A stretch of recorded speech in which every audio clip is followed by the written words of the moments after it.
ബഹുമാന്യായ advocate Shukkur, Shri Shukkur advocate, താങ്കളെ ഈ വിഷയത്തിൽ വളരെ ശക്തമായി ഇടപെട്ടു. ഇത് സത്യത്തിൽ ഒരു അഭിനന്ദനം അർഹിക്കുന്ന ഒരു കാര്യമാണ്. ഒരു സാധാരണക്കാരിയായ യുവതിക്കും അവരുടെ അച്ഛനും നീതി ഉറപ്പാക്കുന്ന ഒരു നടപടിയാണ് ഇത്. തുടർന്ന് മുന്നോട്ട് പോകുമ്പോൾ ഇവർക്ക് നീതി ലഭിക്കും എന്ന് നമുക്ക് ഉറച്ച് വിശ്വസിക്കാറായോ ശ്രീ ഷുക്കൂർ വക്കീൽ? തീർച്ചയായും അവർക്ക് നീതി ലഭിക്കുക തന്നെ ചെയ്യും. നിലവിലുള്ള നിയമവ്യവസ്ഥ അനുസരിച്ച് അവർക്ക് ലഭിക്കാവുന്ന എല്ലാ നിയമപരമായ സംരക്ഷണം ഉറപ്പാക്കാനുള്ള ശ്രമം നമ്മുടെ ഭാഗത്ത് നിന്ന് ഉണ്ടായിട്ടുണ്ട്. അവരിപ്പോ ഈ പോലീസ് സ്റ്റേഷനിൽ പരാതി കൊടുത്തു, FIR രജിസ്റ്റർ ചെയ്തു. ആ FIR രജിസ്റ്റർ ചെയ്തത് ഒന്ന് BNS വഴി, BNS-ലെ സ്ത്രീധന പീഡനം വകുപ്പ് അനുസരിച്ചിട്ടും, രണ്ടാമത്തത് ഈ മുസ്ലിം സ്ത്രീ സംരക്ഷണം വിവാഹ സംരക്ഷണ നിയമത്തിലെ വകുപ്പ് 3-4 അനുസരിച്ചിട്ടാണ് FIR വന്നിട്ടുള്ളത്. അത് വിചാരണ പൂർത്തിയാക്കി കോടതി ഈ പെൺകുട്ടി ഈ വസ്തുത മുഴുവൻ കോടതിയിൽ പറയുകയാണെങ്കിൽ ഈ വോയിസ് ക്ലിപ്പിന്റെ നിജസ്ഥിതി കോടതിക്ക് ബോധ്യപ്പെടുത്തി കഴിഞ്ഞാൽ തീർച്ചയായും അയാൾ ശിക്ഷിക്കപ്പെടുക തന്നെ ചെയ്യും. താങ്കളോടൊരു നിയമവിദഗ്ധൻ എന്ന നിലയിൽ എനിക്കൊരു കാര്യം കൂടി ചോദിക്കാനുള്ളത്, ഇപ്പം നമ്മൾ പല ആളുകളും പ്രത്യേകിച്ച് ഇത് ഇപ്പോൾ ഈ മുത്തലാഖ് ഇത് സംബന്ധിച്ച് ട്രിപ്പിൾ തലാഖ് ഇതിനെ എതിർക്കുന്ന, അല്ലെങ്കിൽ നമ്മുടെ ഈ മുസ്ലിം വിമൻ ബിൽ 2019 എതിർക്കുന്ന പല ആളുകളും പറയുന്നത് ഒരു മതത്തിന് നേരെ മാത്രമുള്ളൊരു ആക്രമണമാണെന്നാണ്. അപ്പോൾ അതേസമയം ഇത് ഹിന്ദു വിഭാഗത്തിലാണെങ്കിൽ അല്ലെങ്കിൽ മറ്റ് ക്രിസ്ത്യൻ വിഭാഗത്തിലാണെങ്കിൽ ഭാര്യയെ ഉപേക്ഷിക്കുക, ഡിസേർട്ട് ചെയ്യുക എന്നതിനെ ഒരു ക്രിമിനൽ കുറ്റമായി കാണുന്നില്ല എന്നതാണ്. അപ്പോൾ അവർക്ക് കൂടി ഇങ്ങനെ ഒരു കർശനമായ നിയമം വരേണ്ടതുണ്ടോ? എന്താണ് ഒരു നിയമവിദഗ്ധൻ എന്ന നിലയിൽ താങ്കൾക്ക്? അല്ല, ഇത് രണ്ടും തമ്മിൽ വ്യത്യാസമുണ്ട്. ഭാര്യയെ ഉപേക്ഷിക്കുന്നതിൽ മുസ്ലിങ്ങൾക്കും ഹിന്ദുക്കൾക്കും ക്രിസ്ത്യാനികൾക്കും മതമില്ലാത്തവർക്കൊക്കെ ഭാര്യ ഉപേക്ഷിച്ച് പോകുന്നവർക്ക് നിയമ നടപടി സ്വീകരിക്കാൻ വേണ്ടി CRPC 125 നേരത്തെ ഉണ്ടായിരുന്നു. അപ്പൊ അത് BNS 144 ആയിട്ടുണ്ട്.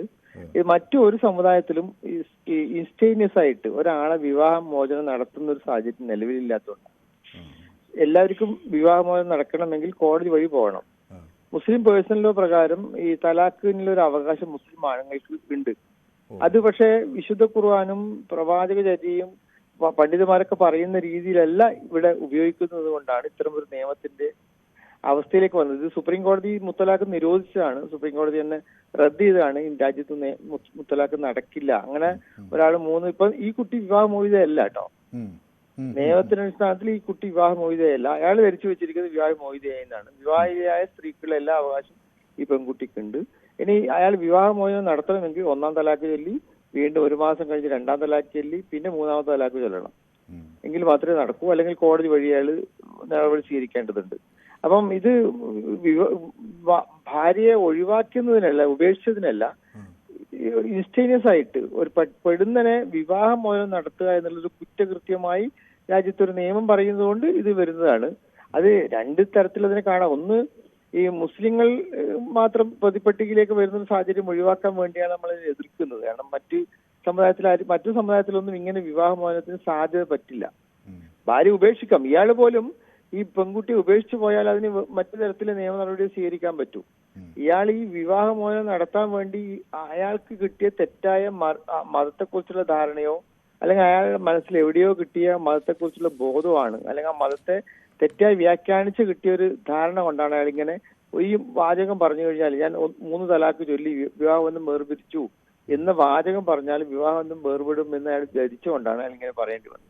അത് തെറ്റായ മതവ്യാഖ്യാനവും തെറ്റായ മതപരമായ അറിവും കൊണ്ട് സംഭവിക്കുന്നതാണ്. നേരെ മറിച്ച് ഇപ്പം അതിനെക്കുറിച്ച് കൃത്യമായ ധാരണ അയാൾ ഉണ്ടായിരുന്ന ആ പരിപാടി അയാൾ നടത്തുമായിരുന്നില്ല. അല്ല, ഈ സമുദായങ്ങളുടെയൊക്കെ ഒരു നേതാക്കളുടെയൊക്കെ ഒരു നിലപാട് എന്താണ്? പ്രത്യേകിച്ച് മേഖല കമ്മിറ്റികളൊക്കെ ഇതിനെ ഇപ്പോൾ ഈ പൊതുവേദിയിലേക്ക് വിളിച്ച കുറേ ആളുകൾ പറഞ്ഞ മേഖല കമ്മിറ്റിയൊക്കെ ഇതിനെയൊക്കെ എതിർക്കുന്നു എന്നാണ്.